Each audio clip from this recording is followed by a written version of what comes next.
இப்பொழுது வான மண்டலம், அதாவது நாம் காண்கிற இந்த வானம் உன்னதம். மூன்றாம் வானம் என்பது உன்னதம், அதுதான் சீயோன். இரண்டாம் வானம் ஒன்றாம் வானம், நாம் காண்கிற வானம் ஒன்றாம் வானம். ஆக வான மண்டலங்கள் என்றால் இரண்டாம் வானத்திலே சாத்தானுடைய வாசஸ்தலமாய் இருக்கிறபடினால் அவன் வான மண்டலத்திலிருந்து மணவாளன் இயேசுவின் ரகசிய வருகையை தடை செய்ய தாமதப்படுத்த அவன் இரண்டாம் வானத்தை ஆக்கிரமித்து வைத்திருக்கிறான் என்பதை அறிகிறோம். We can see there are three different parts of skies. The first sky which we gaze at there, and the natural all the sun, moon, stars are placed in the first sky. The second sky, second heavens, refers to the kingdom of Satan, where he occupies the entire second heavens to be his kingdom. The third heavens, which we call the Zion, where the kingdom of God is placed.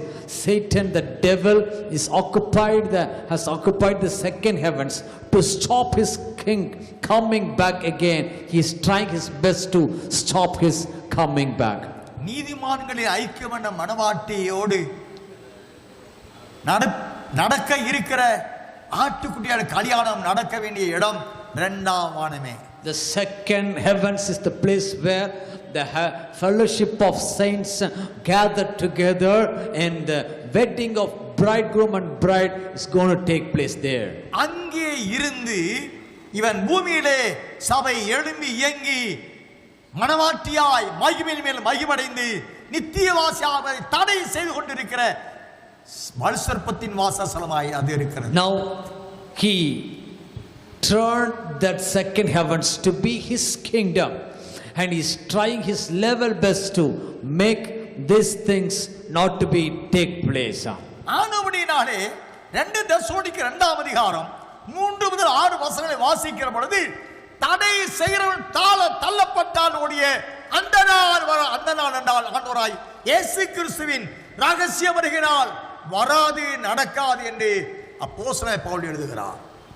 And in the book of 2 Thessalonians chapter 2 verse 9 to 11, we can find the one who makes the break, one who stops his coming will be taken out of the way.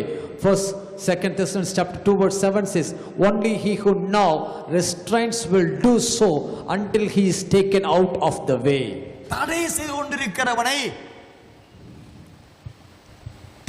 தள்ளி பூமியிலே தள்ளி அவன் ஆளுகையை அழிக்க வேண்டும், அவனை அழித்து சாம்பலாக்க வேண்டும்.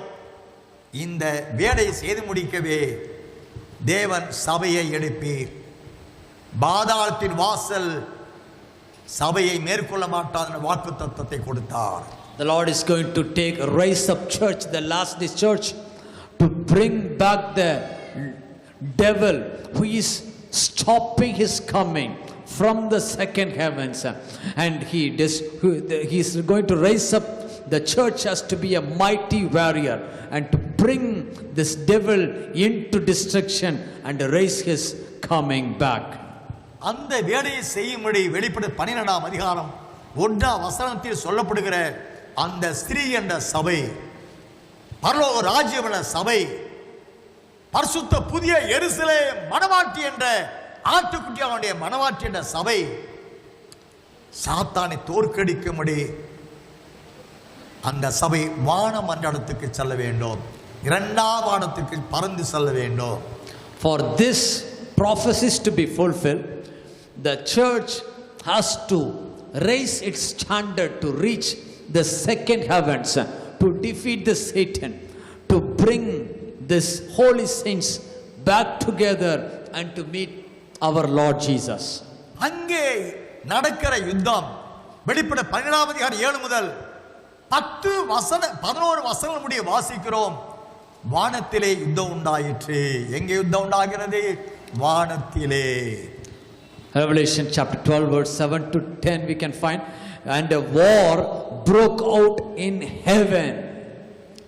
பவுலடியார் சொல்கிறார் எபேசியர் 6:12 வான மண்டலங்களில் பொல்லாத ஆவி சேனையுடனுக்கு போராட்டம் உண்டு என்று சொல்லுகிறார். Book of Ephesians chapter 6 verse 12 Apostle Paul says there is a battle between a battlefield in the heavenlies. தடை செய்துண்டிருக்கும் தள்ளப்பட வேண்டும் என்று சொல்லுகிறார். One who restrains has to be cast away from heaven. இப்பொழுது வெளிப்படுத்தி 12:7 படி மிகாவேலும் அவருடைய சார்ந்தவர்களும் வல்சர்ப்பத்தோடு அவர் சார்ந்தவர்கள் யுத்தம் செய்வதாக வசனம் சொல்லுகிறது. Book of Revelation 12 verse 7 says Michael and his angels fought with the dragon, and the dragon and his angels fought back. மிகாவேல் என்றால் யார்? Who is Michael? மிகாவேல் என்றால் தேவனை போன்றவன் என்ற பொருளுடையதாக இருக்கிறது. Michael gives a meaning, the one who is like God. அந்த மிகாவேல் அவருடைய சார்ந்தவர்கள்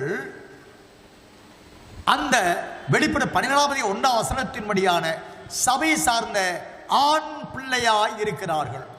Michael and his angels refers to the church, and which is refers to a male child, which is written in chapter 12 verse 1. சாத்தானால் தோற்கடிக்கப்பட முடியாத, மாறாக சாத்தானை தோற்கடித்த சபையாக அந்த வெளிப்பட 12:1 மணவாட்டி சபை எழும்பி இயங்குகிறது. The glorious bride church will be like this male child who was not destroyed by serpent, rather destroying the dragon. பிரஜாதியினுடைய மீட்பு அந்திக்கிறிஸ்து முதல் 3 ஆண்டுகால இறுதியிலே நிறைவடைய இருக்கிறபடினாலே அந்த முடிவான காலத்துக்குரிய ரட்சிப்பு என்ற தேவ சாயல், இயேசு கிறிஸ்துவின் மகிமையான சாயல், தேவ ஆவியானுடைய சாயல் அவர் வெளிப்படும் போது அவர் இருக்கிற வண்ணமாக அவரை நான் தரிசிப்பது அவர் ஒப்பாயிருப்போம் என்ற 1 யோவான் 3:2 சத்தியத்தை சாயல்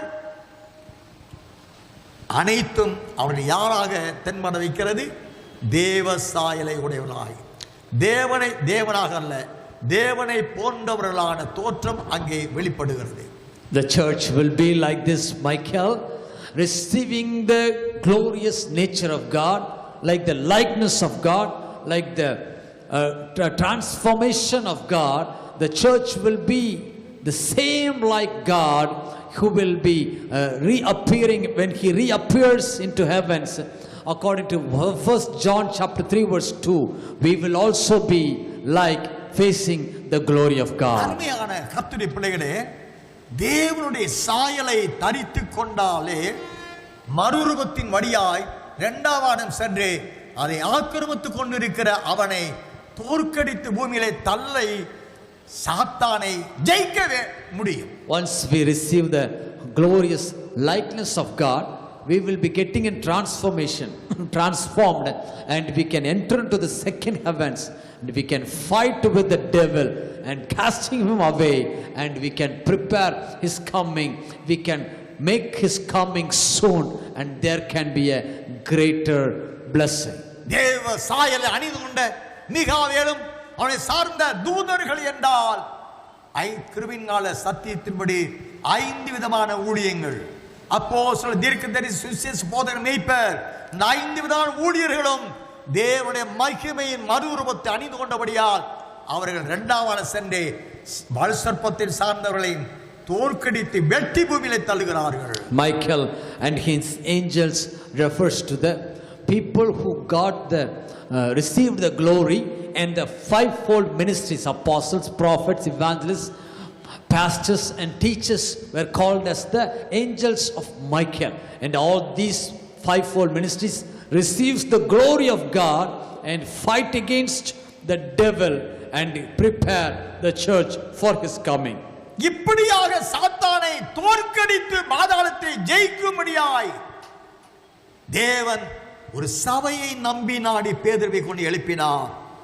பாதாளம் சபை மேற்கொள்ள மாட்டாது என்ற தேவ தீர்மானம் கிருபையின்கால சபைகளிலே நிறைவேறவில்லை.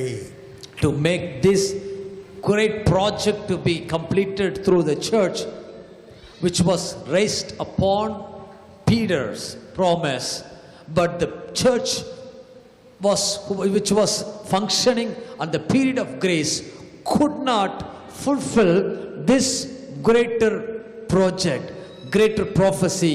They failed in this mission.